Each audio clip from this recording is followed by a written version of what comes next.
นี่นำเอาเฮาเฮ็ดเนาะวันนี้เขาได้กระป๋อมตัวหนึ่งแล้วเนาะโอ้มันอยู่ใกล้พี่น้องเลยเด็กน้อยขึ้นคลองกระป๋อมจะถึงนะคือเค็มนำซีบ้านเฮาเองเนาะก่อนจะไปชมคลิปวิดีโออย่าลืมสบายดีทุกคนวันนี้เราไปหากระป๋อมเนาะไปหากระป๋อมตามแคมบ้านเนาะทุกคนเนาะนี่2-3 คนเอาว่าที่ใดกระป๋อมเนาะมันอยู่กกกระถินนะพี่น้อง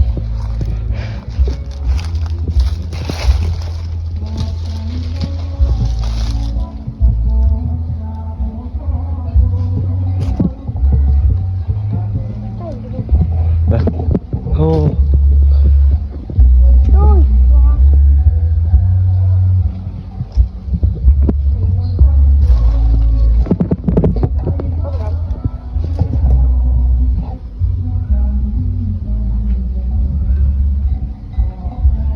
วันนี้ก็บ่ได้เห็นมันแล้วเนาะบ่ฮู้ว่ามันขึ้นหรือมันลงเนาะ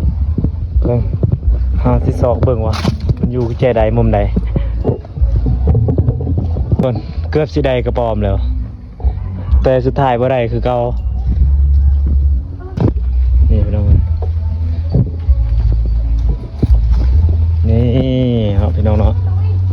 นี่เฮาไปหากระปอมเนาะพี่น้องเนาะนี่คือบ้านพระเอกเนาะบ้านเฮาก็สิประมาณนี้ทุกคนเลยนี่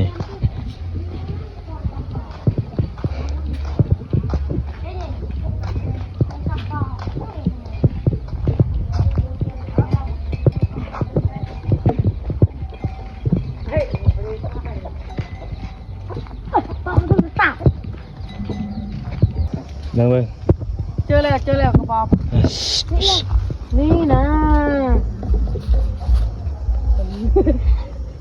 กระป๋อมแล้วทุกคนกระป๋อมแล้วทุกคนกระป๋อมแล้วทุกคนบ่ฮู้ว่าสิได้บ่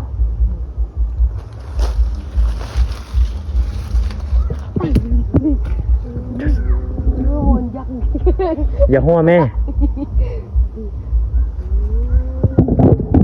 ป๋อมแล้วทุกคนกระป๋อมยัดก็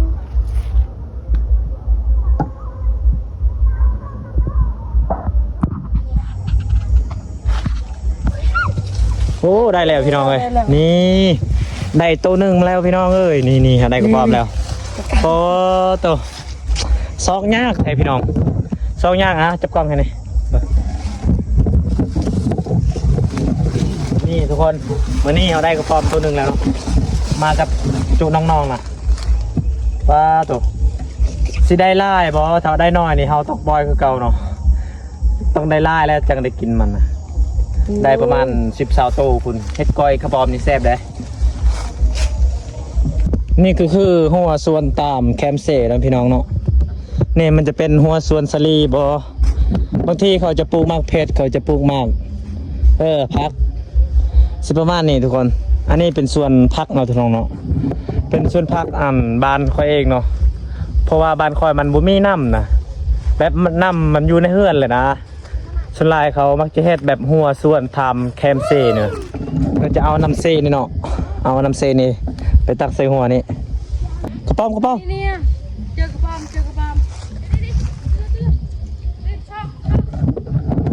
เห็นกระป๋อมแล้วทุกคนมาจับกล้องนี่นั่นแหละโอ้มันอยู่ใกล้ๆตี้ยากเลยหลายก้อนเลยมันยากพี่น้องเลย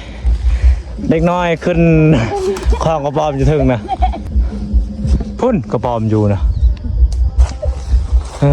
เด็กน้อยขึ้นตาพุ่นมันอยู่นะโอ้พี่น้องเลยขึ้นคลองกระป๋อม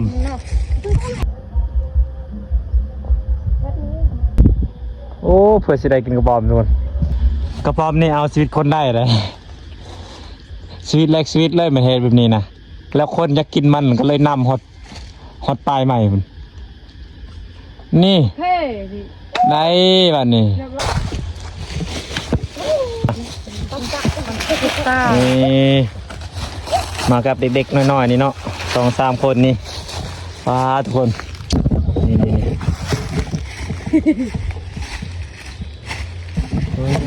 อันเก่าดีนี่ น้องเอ้ยได้2 ตัวแล้วตัวนี่พี่น้องเอ้ยเขาได้กระป๋อม2 ตัวแล้วว่าสิได้ฮอต10 ตัวบ่มื้อนี้นะเขาเห็นแล้วก็4 ตัวแล้วแต่บ่ได้เพราะว่ามันเห็นกล้องแล้วมันนี่โลดนี่ได้2 ตัวอันนี้ก็คือเค็มน้ำซีบ้านเฮาเองเนาะ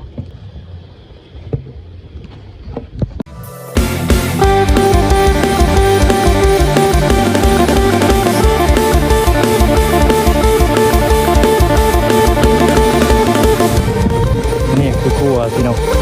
ครัวแต่อันนี้ยามแบบยามน้ำท่วมเนาะเขาบ่มีครัวไปทางนั้นเขาก็เลยขี้เพทางนี้ขี้เมื่อทางนี้ทุกคนมื้อนี้ก็ได้กินมักทัวอีกแล้วพี่น้องมักทัวที่แบบเขาปลูกตามทำตามให้ตามสวนตามหัวสวนนี่แหละตามหัวครับ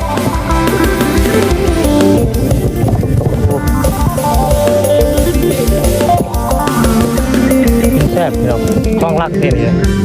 นี่แม่งคลองเขาให้เลยเนี่ยไปรักเอาตามรวมตามกันสิแม่เป็นน้ำห้วยกิน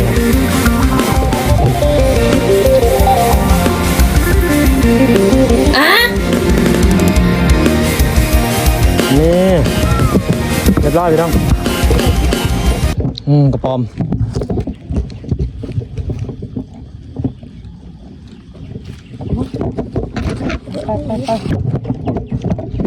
คนเขาสิไปขึ้นทางถึงเนาะยันกระป๋อมมันอยู่แถวกันรัดหัวส่วนนะเมื่อนี้ตั้งใจไปหากระป๋อมตามแคมป์บ้านตามป่าแถวบ้านๆนี่แหละโอ้ได้เห็นกระป๋อมแดงอีกทุกคนดีได้เดียวบ่ได้มันเลยนี่ทุกคนโอ้ตัวใหญ่เนี่ยเลย ได้ที่หน้าเอาไปจับ น้อยไปกรอบเลยก็ตัวเขาได้กระป๋อมคอแดงเนาะ ใหญ่ก็ใหญ่เนาะ เขาว่ากระป๋อมคอแดงนี่เป็นตัวผู้เนาะแต่ว่าตัวเมียมันบ่มีคอแดงแบบนี้ถ้าว่าแดงแห้งนี่แดงเลยคอมันนะเขาหากระป๋อมมันจะเป็นเดินแบบนี้เลยทุกคนแล้วก็โคทางแล้วก็จงใหม่แบบนี้นี่พี่น้องเอ้ยไปหากระป๋อมนะนี่ต้องทำ ค่อยๆน่ะค่อยๆนะเว้ย นี่เขาลงมาเขาสิลงได้บอก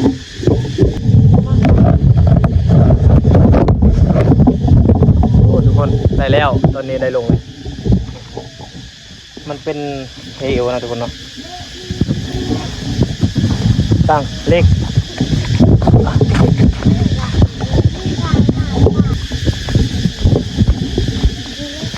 ทุกคนนี่ว่าสิได้กินน้ำเลยนี่พี่น้องนี่นำเอาเฮาเห็ดเนาะให้เฮาอยู่อาศัยแถวนี้นะเห็ดให้เห็ดสวนแถวนี้เนาะมีนำป้าตุ๊เป็นตะแสบเลยเว้ยตอนหิวนำนี่นะไปหากปอมเลยถือนำเลย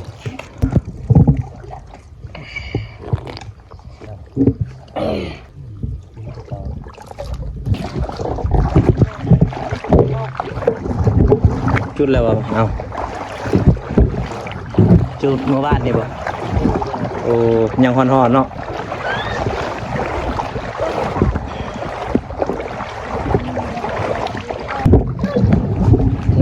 โอ้พี่น้องเอ้ยจมน้ำนะคืออันนั้นน่ะต่อใหม่คุยอื่นแล้วเลยมื้อนี้ในการไปถ่ายคลิปไปหากระป๋อมได้แต่4 โตวบ่คุ้มผู้ใดที่เบิ่งคลิปเฮาขอบใจหลายๆเด้อเบิ่งแต่ต้นจนจบ